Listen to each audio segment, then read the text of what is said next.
I think for somebody looking at the industry from outside, it may look that things are getting easier, but just because they are getting easier, it's also getting noisier. So, I mean, you see, there are so many games now, but just like sometimes I play a game and I download it and then I uninstall it, and maybe 2 weeks later I completely forget about it. So I think the challenge becomes is how to create something that stick with people, something that resonates with people, that has an impact. Otherwise it's just noise.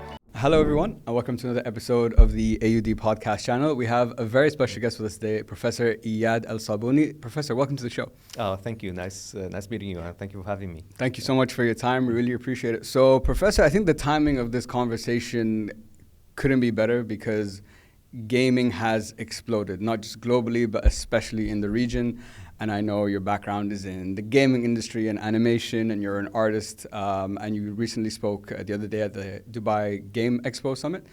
So what I wanted to do today is kind of touch on gaming. Why has it become so popular? Where is the industry going? Also, we're going to discuss the new program that we're launching at the university as well a little later on. But before we get into everything, Iyad, why don't you give all of us a little bit of background about yourself, and we'll take it from there. Sure.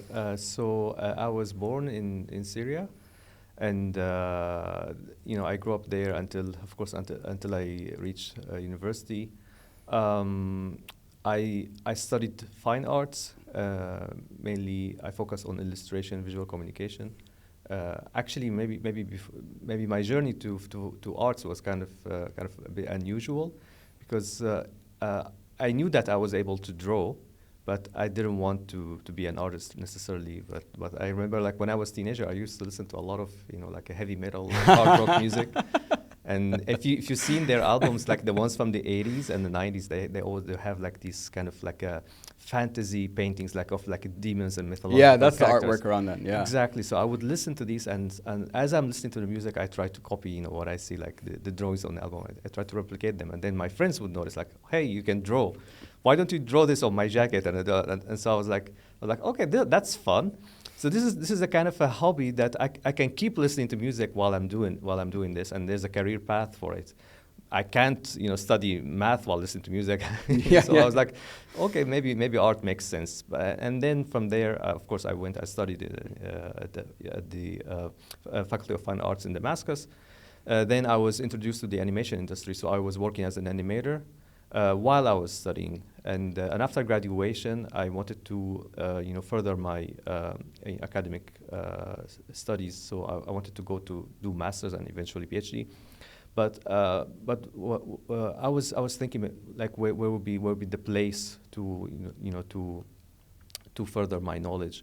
And I felt like everybody was back, it was like early 2000s, and there was like some stigma towards Middle Easterns to go to the West. I was not so excited about the idea. I was like, maybe I'm gonna go somewhere like a totally different route, and I thought, why not Japan? So I went to Japan initially to study anime, which I did for a while, but then there I discovered my love for games. I noticed that this is an emerging field that the rules are still being let's say being set. Nothing is fixed. You can express yourself freely. You don't have to follow certain styles.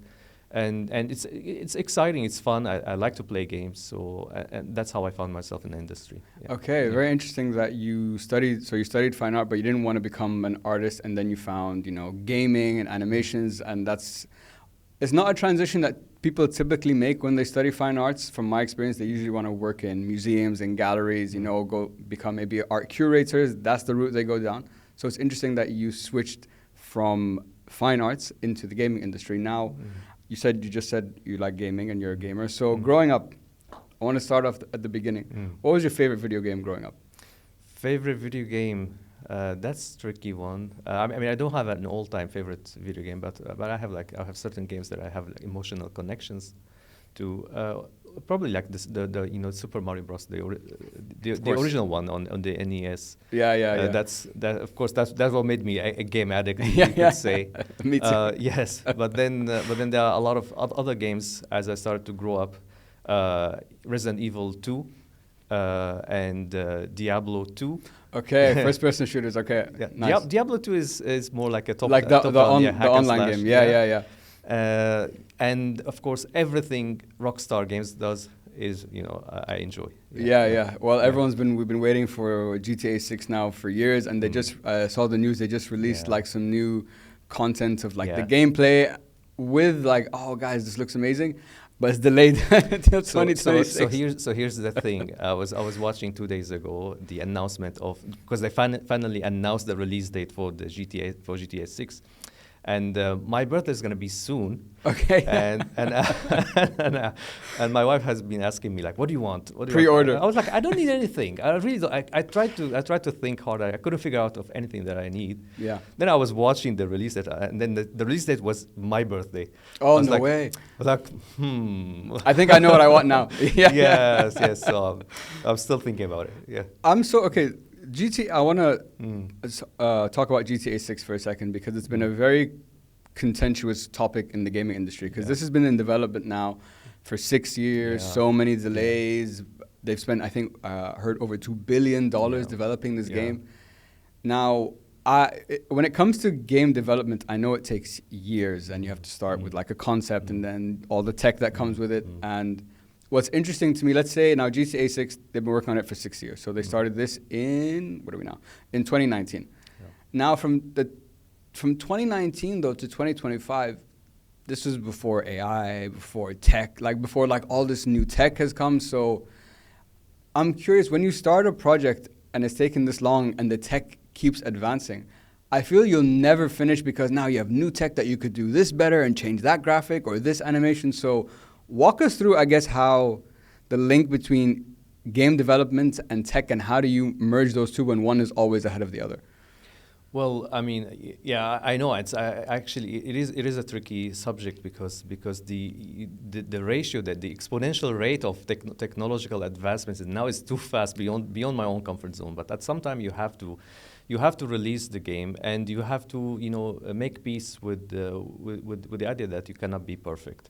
Right, and also something else to consider about game development is that we start games with an idea, with a concept, we develop it, and then when we launch the game, that's not the end of it. We have post-launch, and post-launch. Now you are mentioning GTA, so like take GTA 5 for example, when it was released. I don't know, was it 2012 maybe? Yeah, I mean the game is been old, but it has online mode that's been active till today. It's very busy, so you constantly need to be adding features, adding more like a new assets, new like storylines and so on. So there will be always a room, I imagine, for something like GTA 6 and other games like post launch. You still have opportunity to do constant updates to it. And that's really the trend that we're heading on. I don't know. I come from the generation where we used to buy the cartridge, right, and play the game, and that's it. So that's what we call like. I mean, these are like all offline games are like this. But now this is just something like widely understood and acceptable in the gaming industry, and also from the users themselves. They expect the game to stay alive. So I would imagine there will be some maybe some like a release dates in the future where it will incorporate more. Aspects of AI technologies. Okay, very interesting. Yeah. So the new gaming, I guess, development framework is, okay, we need to, like you said, at some point we have to release this game. Yeah. We have the foundation, the core essence of what the game is, and we will work on integrating new tech into the updates and the new releases as we go on. Is that basically what's going on? Exactly. Okay. I mean, I had the experience of on working on games from scratch, but I have joined a company once. The game has been released for 3 years, and what I did was like basically constant maintenance. We added more characters and so on, and I left the company, and they continued developing the game for two years more. That's because it's online games. That's the way it is. So is the formula now, I guess, let's say now GTA 6, right? Mm-hmm. So they'll release GTA 6, and then for the next X amount of years, you'll keep putting updates and updates and updates. Yeah. Doesn't this new model though take away, I guess, from my perspective, I'm like, that might take away the desire to create a brand new game, because with all these new updates, I'm not making a brand new game, but I'm making the current game more interesting. And it's a game that I like. So as a developer, it would make more sense to me to just continually release updates than develop a whole new game from scratch? Because like you said, back in the day, it was cartridges, so you'd have to develop a brand new game to create a new audience to, further the story. Yeah, I mean that could be partially true, but it really depends to the core game mechanics of each game, and that could be different. When you talk about a game like like GTA, or for example talk about something like Minecraft. Okay. There are a lot of what do you call it, like ambiguities in the gameplay, but this is a good ambiguities. It means like the game is not so linear, it's not so defined. It's not like when you play like let's say a platformer or rhythm-based game. Well, you have to do X and Y and Z in order to pass the level. Whereas a game like GTA, it allows you to express yourself, have your own way of playing. So it doesn't feel like let's say a fixed gameplay. So something like that you can capitalize on, you can build on in the future. And you see like Minecraft, being released before 2010. I don't remember exactly what year, maybe 2008 or so, and still as popular because it allows room for people to be creative. So I think really that's the key. Is like you shouldn't lock your gameplay too tight. You should always leave openings for it, and yeah. Very interesting. I never considered the ambiguity aspect to keep things interesting and to keep me as a player, like, oh, maybe I could do this, give me options of things I can do. Now, you've been in the gaming industry and in animation for almost, 20 years now. And I'm curious because, and you touched on how a game is developed, which I want to dive into because I think that would be useful for people to understand. Now, the industry has evolved crazy, in your time. But I guess from your perspective, what has been, I guess, the biggest shift? Is it in the tech, or is it more in how are we looking at new gaming models and moving forward? From a technical stand view, you mean?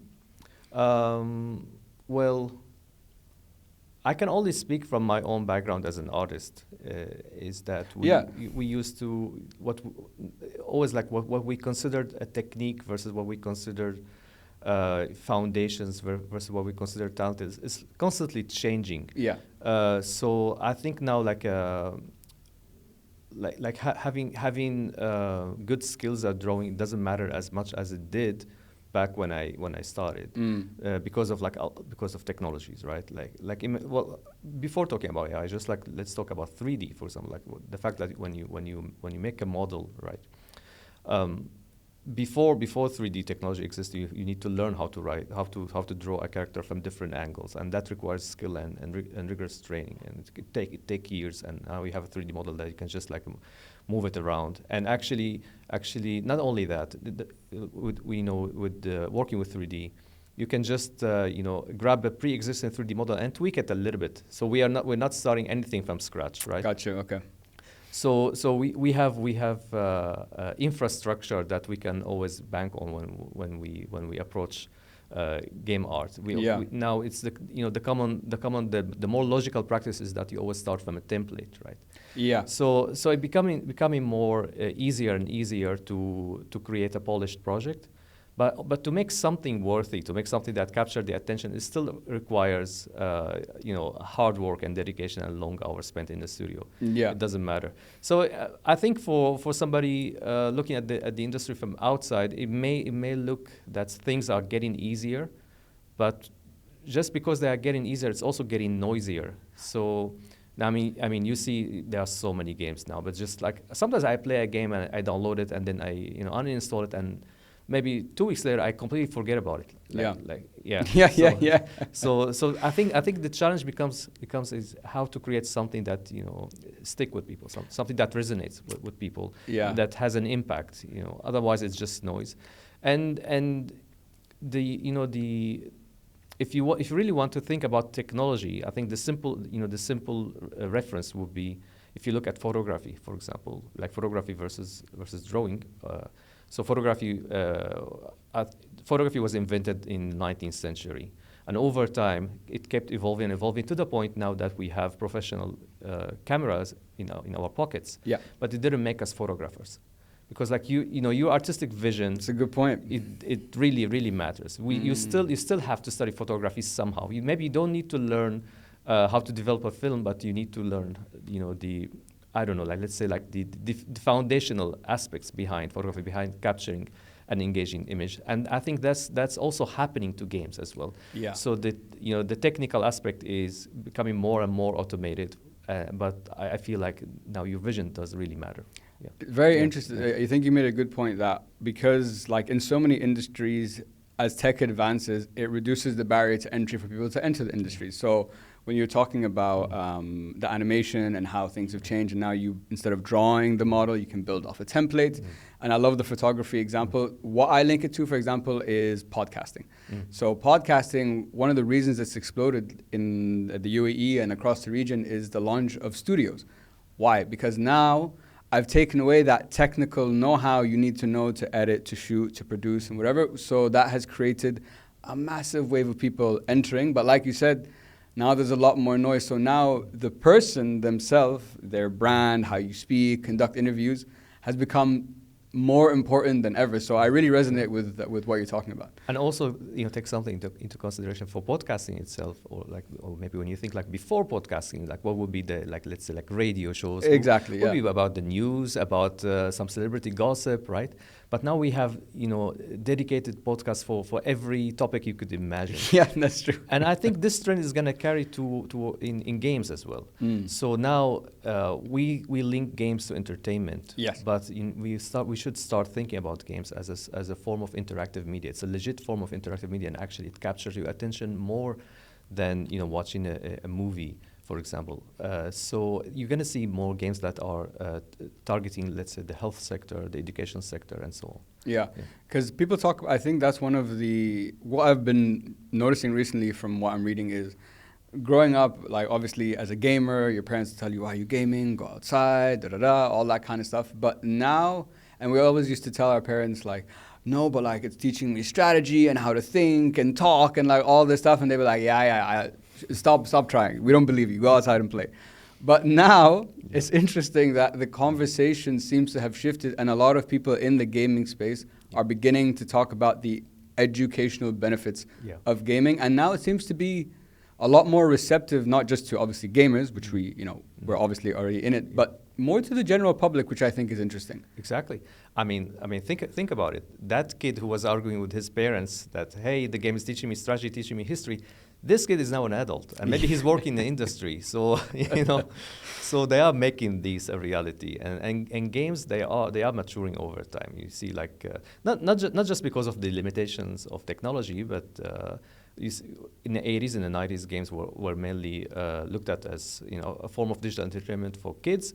But those kids are growing older, and they need stories that are more sophisticated. They need something that kind of challenge them intellectually, right?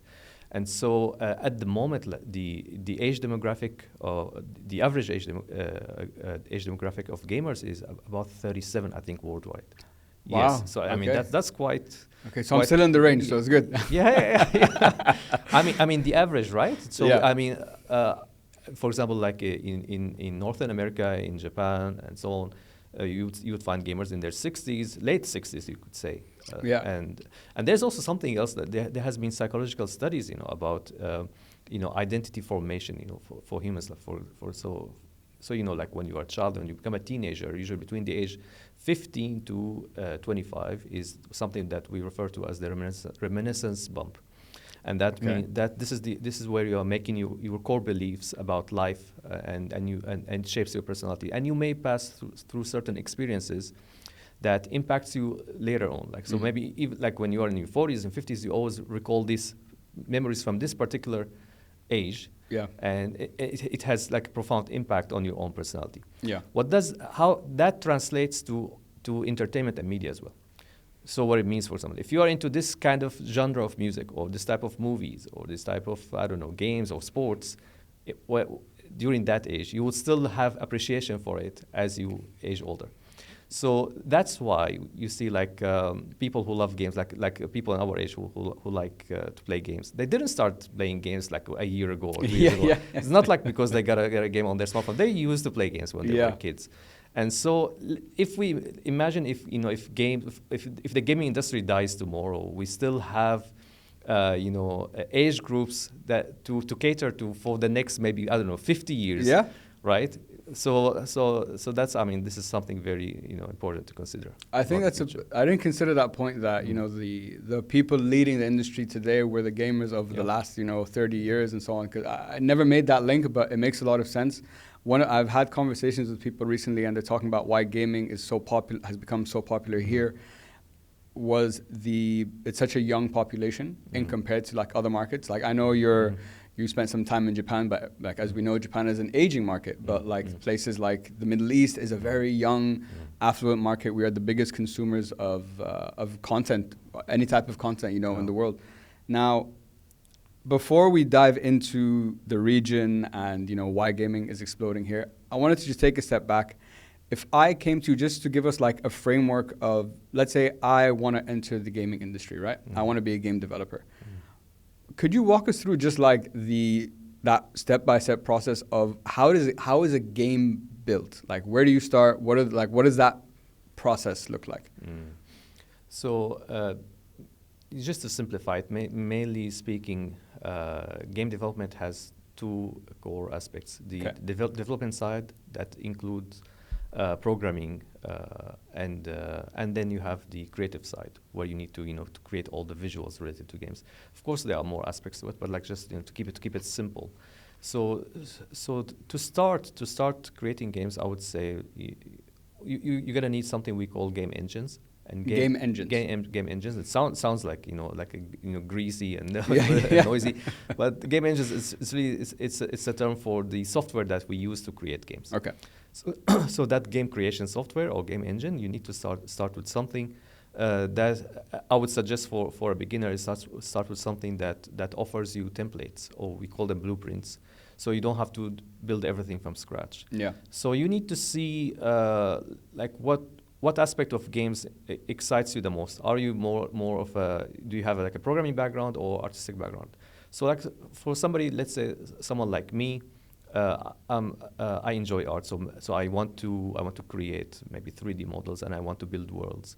So I would find a simple game engine that has blueprints that figure out for me like all the physics and mechanics, and it's already done for you. Already done for me. Cool. So I can just create the model, and let's say like the platform will have all the, let's say, the physical collisions figured out for me, so I don't need to program everything.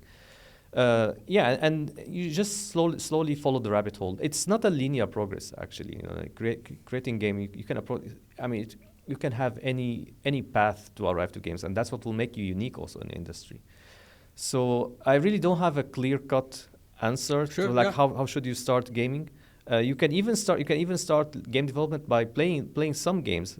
Some games they have level creation. What do you call it? Like a level creation tools in them, like Mario Makers or Minecraft or Roblox. I think that's one way to enter gaming. Yeah. So it's interesting. Building off templates might be the lowest barrier to entry for you to actually just get started and play around and start figuring all these things out. Now you mentioned, so we talked about the programming side, and you mentioned obviously the artistic, the creative side is just as important, right? Now you've said in the past that your work is based on the idea that creativity is not solely a deliberate effort. Instead, it thrives on serendipitous discoveries and encounters, and often overlooked among art learners. Yes. Could we dive a little bit deeper into that? What exactly do you mean by that? What I mean is that if creativity is deliberate, right? What makes art interesting, what makes any creative work interesting, is that it engages the viewer. Okay. When the work is deliberate, it means it's tight from all areas, all the answers being figured out. So if all questions are answered, there's nothing for the viewer to add and to participate in. So, for example, how does this apply to art? Like when your artwork is too polished, like you need to always leave opening. So I don't know if you, for example, if you enjoy writing as well, like when you need to leave, kind of acknowledge the intelligence of the viewer or of the audience. So you don't have to answer everything for them. Sometimes we deliberately leave our artwork loose, because if it looks like a chair, so it's a chair. Like it doesn't. So that makes art more enjoyable. Also, the subconscious plays a big role in creativity. So it's not just conscious effort. What it means is that you interact with things as you grow. Like you have like different, let's say, cultural influences, artistic influences, and so on. And sometimes, like without thinking about it, like you are making meanings out of these elements in your head. And so you need also to trust your intuition when you are creating, not to follow, let's say, like a rigid art styles and practices. Otherwise, art will become boring. And this is something that we are dealing with now at the moment with AI technology. I'm sure, like you played with AI art, right? have you tried to do the Ghibli style, for example? No, I didn't dive into that. Yeah, I mean, it's amazing. It's amazing. It's great as a tool, but and so they say so. These models, these AI models, they have access to millions of of references, right? All the data on the internet. But still, this is still. I don't care if it's millions or billions. It's a finite number, right? So it's gonna keep repeating, right, based on what's people are favoring. So we will end up spinning in cycles, and I think there's some uniqueness in the personality of each one of us that should show, and the way you get that you get it out is that you need to appreciate your subconscious and not follow the rules too much. They say, for example. I think it was it's attributed to Picasso. He says, like, learn the rules as a professional, so you break them as an artist.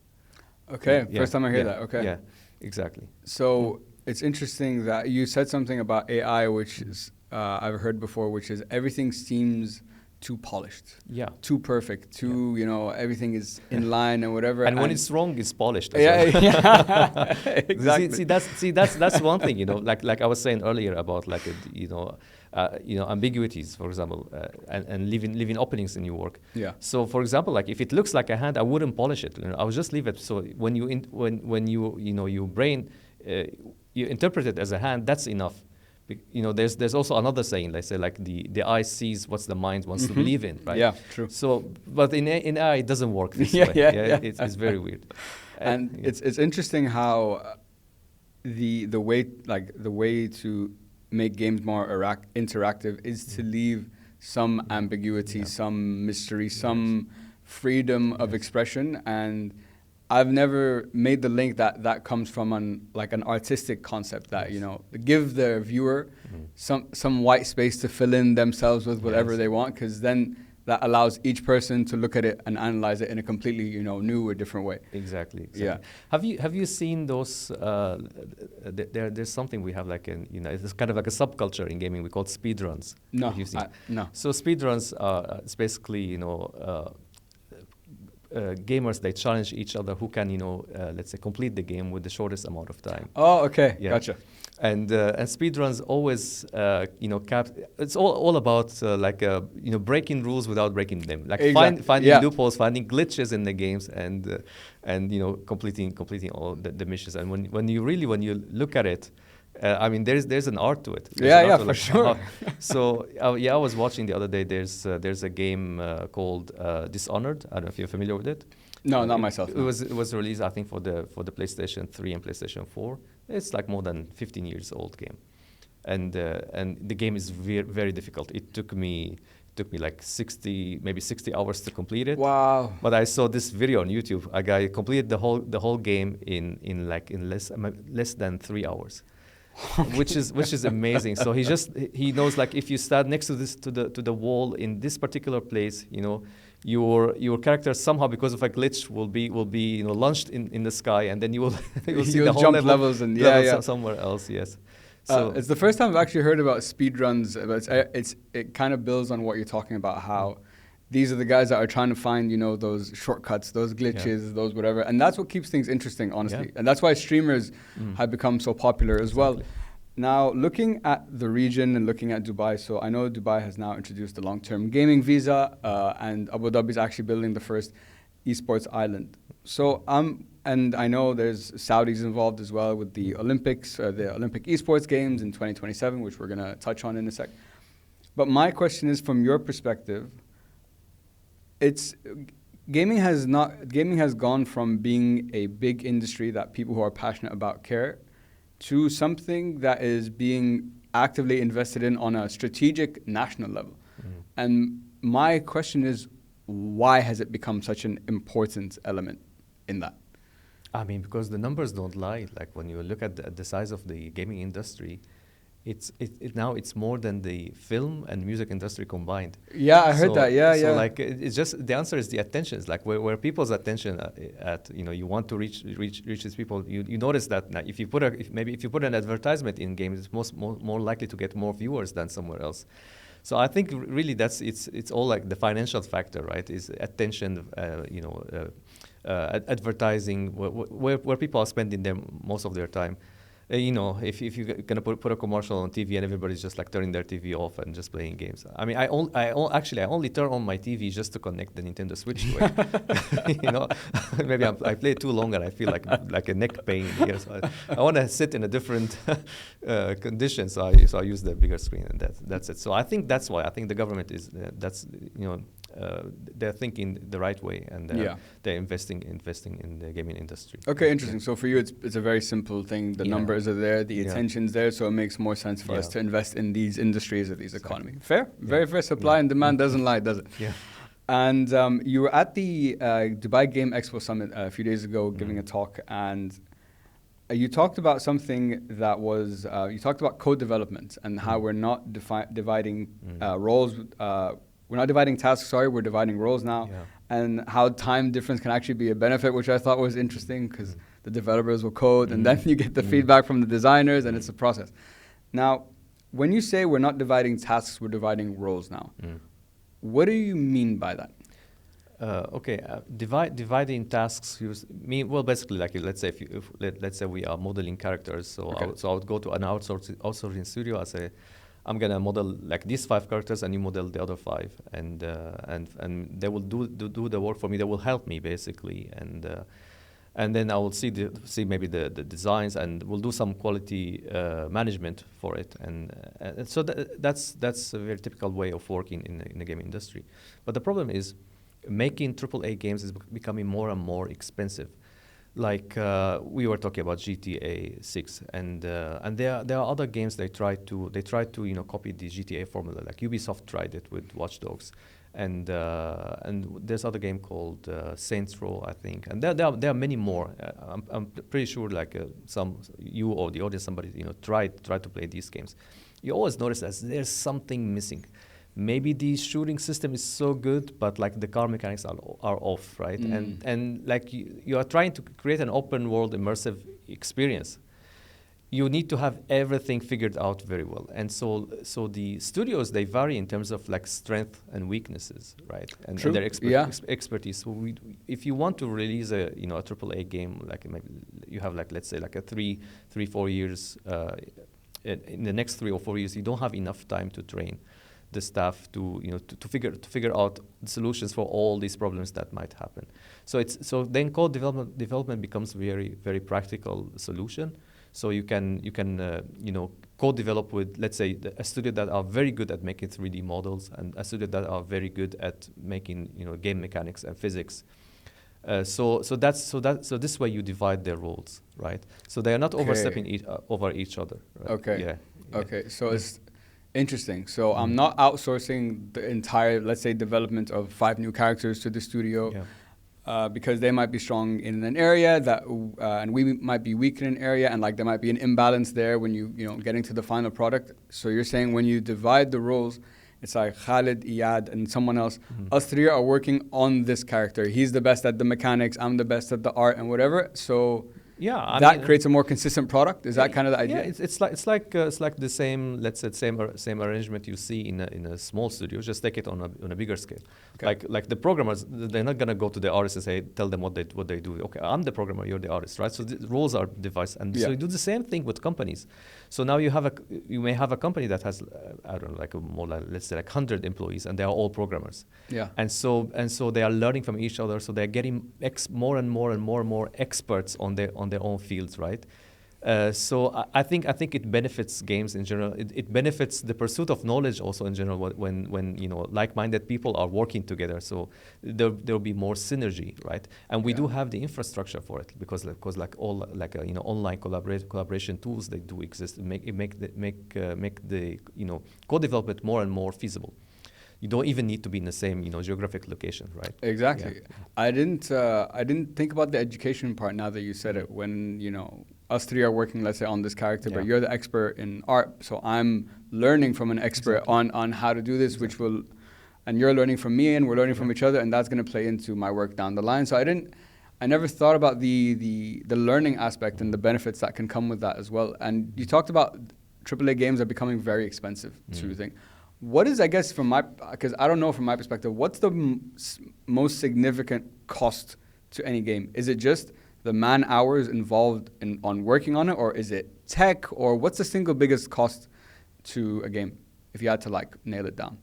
It's a very difficult question for me to answer because I was never I was always involved in game development as an artist or as like a world builder, but not as a I was not overseeing it. Yeah, overseeing the business in general. But yeah, I would say definitely like the time spent, the labor time spent, like how you need to pay salaries for these people and like how long it takes to achieve a certain task. So I would just say like the time spent. The time spent by the teams you have. Yeah, for AAA games, they can only get their money back if the game lives long enough post launch.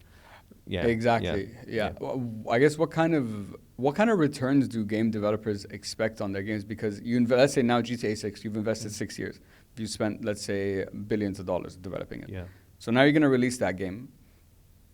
That game can run for, as long as you want to recoup that. And or do they have like in 5 years we expect to have return this much, or they're more comfortable because it's a much longer term play?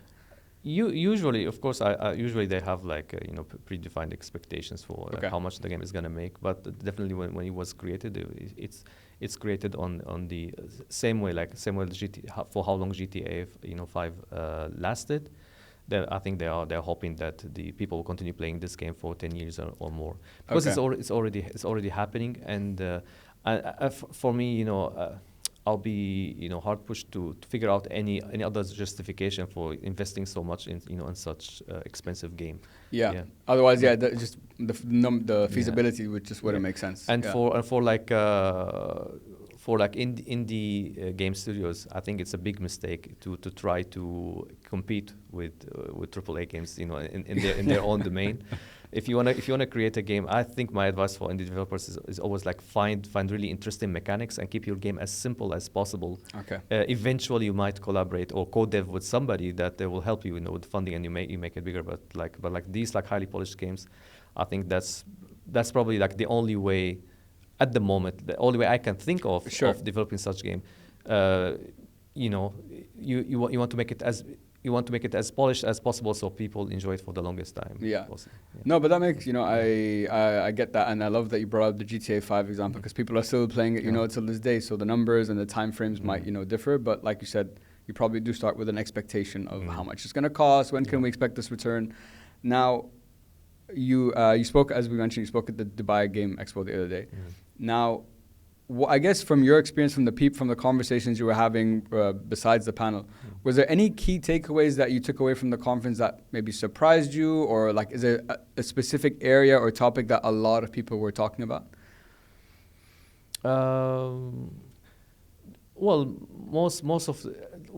I think most of the indie game developers, they're all focusing on multiplayer games. Games. That's really what didn't surprise me, but it was like a key takeaway. It's like I see like a less and less campaign offline player-based games. So there's a tendency going towards this direction, and of course the answer is because that's where people are tend to spend the most money. Money, yeah. And because I know, so I was doing some research. So in Q1 of this year, MENA startups raised 1.5 billion across 180 deals, specifically in mobile gaming. Yes. Which mobile gaming is a very weird space for me because I know people. Okay, I know there's people who play. Maybe it's just because my experience. So I started in mobile gaming just like everyone. There was back in the day, there was the Nokia, the Engage. And I had that one too. Yeah, there you go. Yeah, back in the day, and then obviously the Candy Crushes came and like all these big games. But mobile gaming to me has never. But this is my personal opinion because the numbers show otherwise. But in my opinion, like, if I want to play a game, I want to be on a PC. I want to be on a console. Like, it's going to take, I want all my attention on that. So I've never understood why mobile gaming honestly for me, even exists. So I'm curious for your perspective, why is mobile gaming having such crazy numbers and crazy interest? Okay. Well, I mean, first of all, the mobile as a console, everyone has it, right? Yes. The console already exists, and that's number one. Number two, like the convenience of using mobile. So I love PC games too, but I spend my whole day at work sitting in front of a PC, right? Yeah. And then I want to unwind a little bit and rest, and then I'm still seated in the same position playing a game. So it start to get tired. Maybe I want to enjoy my time on the couch. Maybe I want to play like a laying down, right? So then I would appreciate mobile games, but also the problem with mobile games is the consumer behavior is different on smartphones. Exactly, that's the whole point. Yeah, that's why I've never understood it. Yeah, they're always from the beginning, from the release of the earliest iPhones. It was clear that the smartphones, no matter how advanced they get, they're always less capable than consoles, right? And therefore you can't develop such polished games for mobiles, and so. The consumers were not willing to spend as much money on like it takes a lot of work and effort to develop a game for mobile. Not just it doesn't mean like if you're creating a high fidelity game that it's more challenging than let's say like a low poly game. It's still there's a lot of like optimization work needed for it, right? Like for example, look at Nintendo Switch. You would see some games on PS4 and some games the same game exists on PS4, on PC, and also exists on Nintendo Switch. It's not like straightforward porting to Nintendo Switch. They hire studios that they optimize each game asset, like the texture, the models, and for that. So it fits the form factor. So it's playable on a portable console. Yeah. So I mean, it takes a lot of time and effort for game developers to develop smartphone games almost as much as it takes for developing for PC. However, the users don't want to spend as much money. The hack was for this microtransaction. It's like you pay a little bit for this, a little bit for that, and also microtransaction opens the room for people who have a lot of money and they want to spend, they want to like to flex maybe. Right? Yeah. About like the shiny armor, shiny weapon, and so on. So you have people joining for free, and the money matters. It ruined, of course, like a lot of like game mechanics. Like for me, I don't enjoy it, but it's here to stay, and maybe that's our generation. We just used to play games in a certain way. So for me, I'd rather save money and like just buy the actual game rather than spend on microtransaction. But when I look for my kids. That's the world they live in, so they just accepted it, right? So, yeah, that's true. I guess you mentioned two very good points there, which I believe have always been the challenge for mobile gaming, which is the consumer behavior of when you're on your phone, what are you doing? What state of mind am I in? Yeah. Am I responding to a WhatsApp? Am I having a call, listening to music, watching something? So like in my priority of list of things I will do on my phone, gaming is probably one of the lowest ones. And at the same time, you talked about how how each game has to be adapted to different consoles. Now, although, like you said, everyone has a mobile phone, but everyone doesn't have the same mobile phone. And the variety of mobile phones is not like 5-6 consoles. Yeah. It's thousands and thousands of different phones and specs and abilities. So... But the point you made is also true that maybe it's just we see it in that way because of the way we grew up, and the next generation, kids and so on, they might look at mobile gaming the way we look at consoles. So yeah. However, there's still a huge future waiting for AAA games to make a strong comeback to phones, and it's already happening. Is the streaming technology because of cloud gaming? I don't know if you heard the term. I was earlier saying like I don't want to sit the entire day like after work and then sit again next to on my laptop playing games in the same seated position. However, now you can stream games from your PC or from your console to your phone. So that's another trend that is growing. It's been there. I think one of the earliest companies, a company called OnLive, early in 2010, 2009, they started this ambitious effort. The company doesn't exist anymore, but I mean, like Nvidia is trying it, and now you have Steam Link is very viable option. So more and more, I think you will see eventually you will see that console games and smartphone games, they will be all like emerging together as one form of gaming. So kind of like when let's say if you're watching a YouTube video and let's say you want to watch maybe a 4K video, right?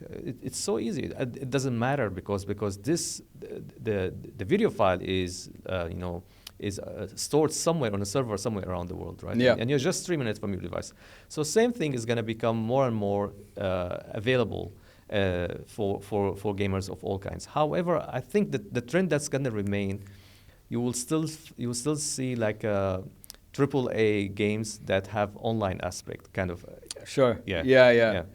It's the point you made. So I was having this conversation with a guest on my podcast recently, and we're talking about AI gaming, and like you said, because I mentioned the cloud and how like technology has advanced. If we look at the past, we had the VHS and then the cassettes and then the DVD player but all of that has become, all that console, that hardware is now becoming obsolete. We have Netflix, everything's about streaming.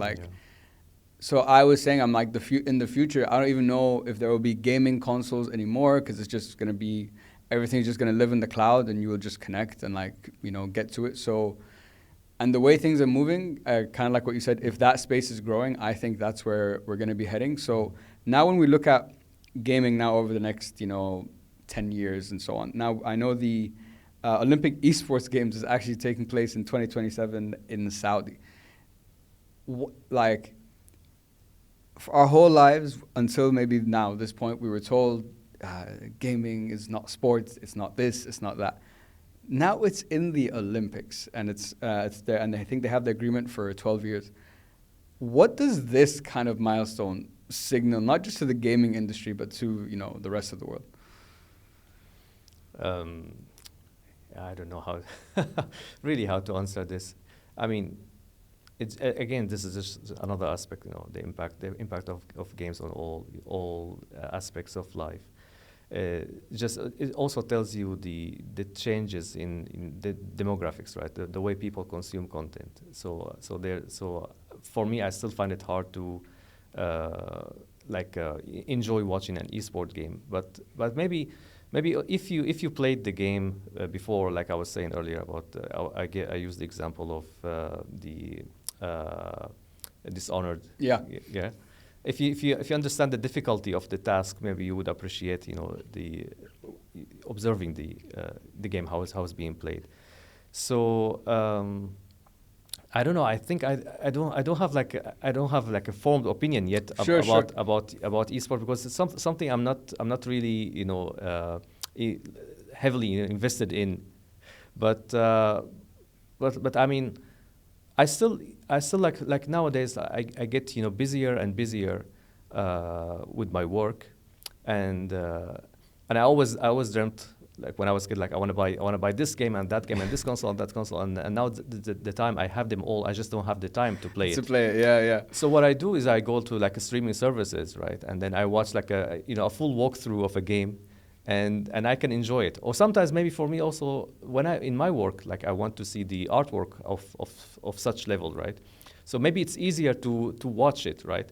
And so in this regard, you watch soccer, you watch basketball, any sport that you like. Maybe you were playing as a kid, but now you don't have the let's say like the physical fitness to play. So I think it goes in the same way. Like those people that can show you skills in a way that you cannot replicate, and which makes it a sport. No, that's very true, honestly. So as I mentioned, offline, I was playing Dota for years, and me and my friends used to always watch the pros because it had that entertainment element, like I'm watching a football game, because they can do things that you can't do, faster strategies, the way they think, and you just sit back and you're like in awe. So the entertainment value is there, and I think you made a good point, especially if you have familiarity with the game.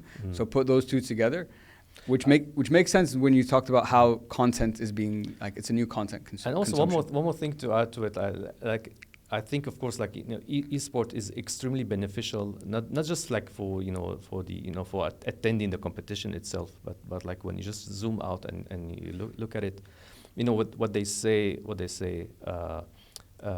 technology inspires creativity, and creativity challenges technology. Yes, true. So when we had started to have like the drone technologies, right, and they made drone racing. And now, like engineers, they have to design this. That was not the plan in the beginning. Like we just wanted to have this device to hover at certain height. But now you have to race. So like now it's about the agility, right? Like even like in every sport aspect. Like look, for example, at cycling, right? You think it's just a bicycle, you just pedal. No, there's more to it. Like there's more about like material science, right? Like how to manufacture a frame that is so light and so sturdy at the same time, or like soccer, right? Like now how we train athletes. So competition always breeds, innovations and discoveries in science and technology. So I think it can never be a bad thing. And that's just like that's an aspect of the industry maturing and developing.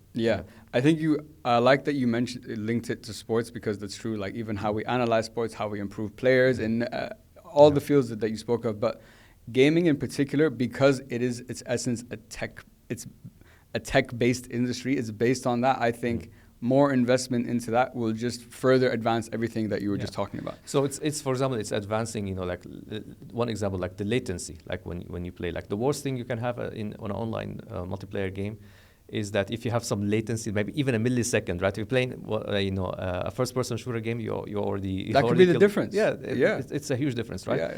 So we are working on connection speed, and that will feed back to what I was saying about like streaming services, like merging mobile and console together and having the cloud gaming more feasible. It's one ecosystem that feed on each other. Yeah.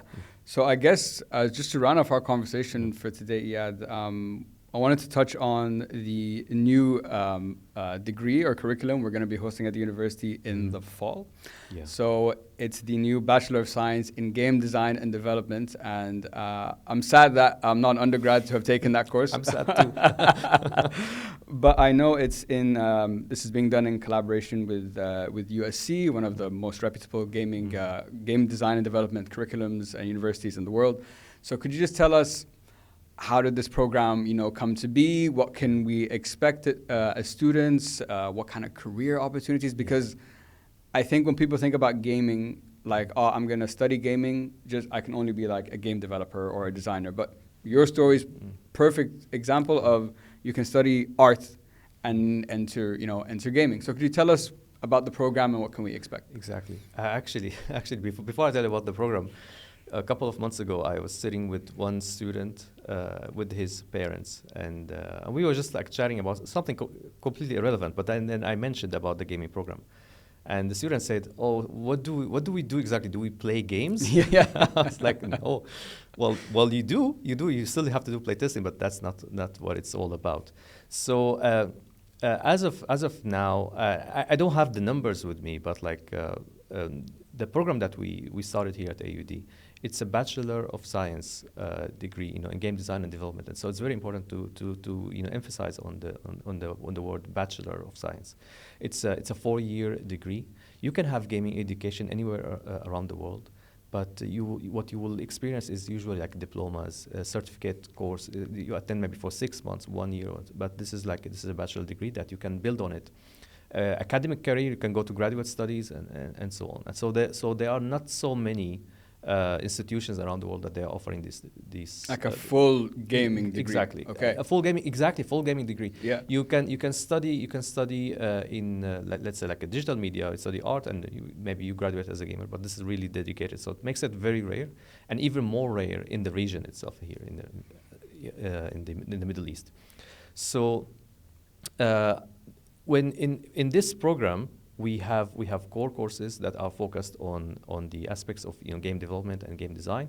However, there are two tracks. So when you join this program, you can choose to take the developer track or the design track. The design track is more concerned with the creative aspect of making games, and it's also interdisciplinary program. And this is the first interdisciplinary program we have on campus. So we have students will have the opportunity to take elective courses from the engineering school, and they will have the opportunity to take elective courses from the visual communication, from the business school as well. So each individual they have different strength and different interests in game development. They can kind of like customize their own education experience at AUD. So I think that's extremely important. So somebody might graduate to become like a game entrepreneur, and somebody from the same program you might graduate to become a game programmer, and so on. Yes. So what else? I got a brain fog. No worries. So we talked about the different tracks that students can take. We talked about how it's one of the, I think it is the first in the region that is a full, gaming degree. We touched on the collaboration with USC. Could you tell us just more about that and why they are so highly regarded, and why partnering with them is just, adding to the credibility of the program at the university? Well, USC, or the University of Southern California, they are like one of the early academic institutions to offer what we are offering, to have like the bachelor degree of game design development. So because we are American accredited institution, so we had to follow like a pre-existing model. So that's why we didn't rely on it. We collaborated with them. We have actually created like our courses from scratch here at AUD, and we created courses there with their help, and actually not only that, the professors who collaborated with us, they gave us the fruit of their like gaming education that they've been having in USC for more than 20 years. Yeah. So like they were actually by the end of developing the courses, they were kind of like, they were saying, we're actually a little bit jealous. Like we want to have these courses at USC. We wish maybe we should update our courses to matches what we created for you. Yeah. So we got like the updated version of what education. What makes it very cool. Of what they're doing. So I didn't know they were the first, like one of the first to be offering that. Yeah. So Yeah, I mean, in terms of like a bachelor degree. Yeah, like a full, Yes, a full exactly. degree. So we've touched on the degree, like how it works, the collaboration with USC. Now, if I came to you, I'm like, Iyad, I'm trying to pick a major, but I don't know what to do. What, I guess, because if I want to enter that degree, I need to have an idea at least of what are the kind of career opportunities that can come from that, whether I go down the developer or the artistic track. So could you just give us some examples of different career paths you could take? Because I think as a student, especially at that age, you don't know what you think, I'm going to do this and I have to be like in gaming or whatever, but it's such a wide, you learn so many different things, so it could open you up to so much. That's a great question, because this is something that we need to mention, is that yes, it's game design and development. It doesn't necessarily mean that you will graduate to work in the gaming industry. Although it's amazing. I mean, we just say that the game industry is huge, bigger than the music and film industry combined. Of course, there are so many career paths within the gaming industry, but think of it as in terms of interactive media. This is a new emerging form of interactive media that is more and more becoming available to everyone, and more becoming like understandable and acceptable. You see like kids like 5 and 6 years old kids, because they're exposed to devices and to playing with games. They already understand like how to navigate within like a 3D dimensions, right? And so like, when you think about the future of web, right? Like we are HTML5. Like who knows what HTML6 is going to be, right? And the metaverse. So there's going to be a lot of avenues to utilize this interactive media in. Gaming now, there's already a field called serious games, which is basically, you create a game, but the goal is not entertainment. The goal could be for example, could be something like rehabilitation, could be like education, could be training staff, right? I always give the example of there's a game that exists called Flight Simulator. I don't know if you heard about it. Yeah, the one that you pretend you're flying a plane and whatever. Yeah, yeah. Yes, exactly. You fly a plane and you travel. You literally travel, like not literally in the visual in the virtual world. You travel between countries, and then so they have modeled the airport of this particular city and how does it look and what are the taking off and landing situations. You can even buy like the whole like let's say like Airbus control panel, like 101 model, right? And you connect that to your computer. This is something like, let's say, like aviation enthusiasts would own maybe in their own room. Yeah. I would assume like grown men, right? Yeah. Because it's quite expensive to have this setup. However, think about this for training stuff. Like if you want to train a pilot, would you just tell them, hey, here, take the plane, take it off and land, and let's see how it goes? You need to have safe environment for training staff. For example, like Dubai police here, they have their own game development studio, and they visited us last year. They contacted us, and we were like. The Dubai police are contacting us. Why did we do anything wrong? What happened? And then when they came, I was like, oh, they're just like us. They're game nerds too. And so for the same reasons they're developing these games for training their own staff. For example, train people how to make like immediate decisions, right? Like let's say, for example, like ethical dilemmas and so on. So I mean, there are so much wide applications for games as a form of interactive media that the students should be considering when they are joining our program. That you are not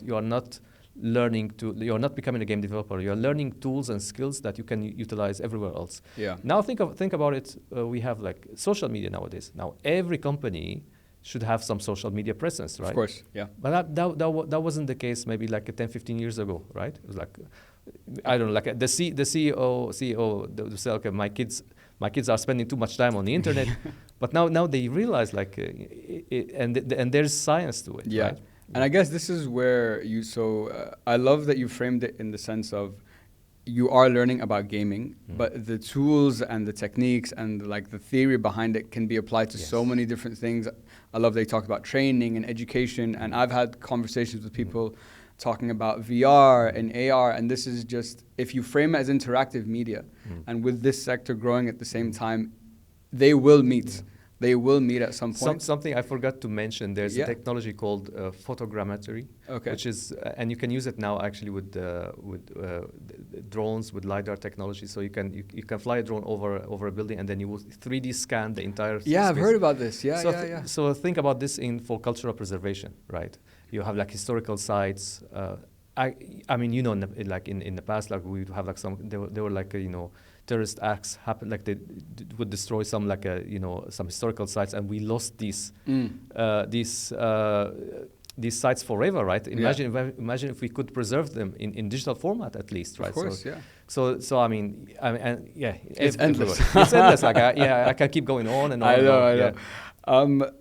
Iyad, I wanted to round off our conversation today. This is how this is a question we ask every guest. So, looking back at your career, I'm sure you learned many, many things. Now, I know this is a difficult question. Everyone has a different answer. But I believe throughout everyone's career, there's a certain learning that you have, which I like to call like game changer learning, that really like made you see the world in a different way. It was a big unlock and took you to the next level, whether it was your career or even personally. So if I ask you what was that game changer learning for you, what would you say?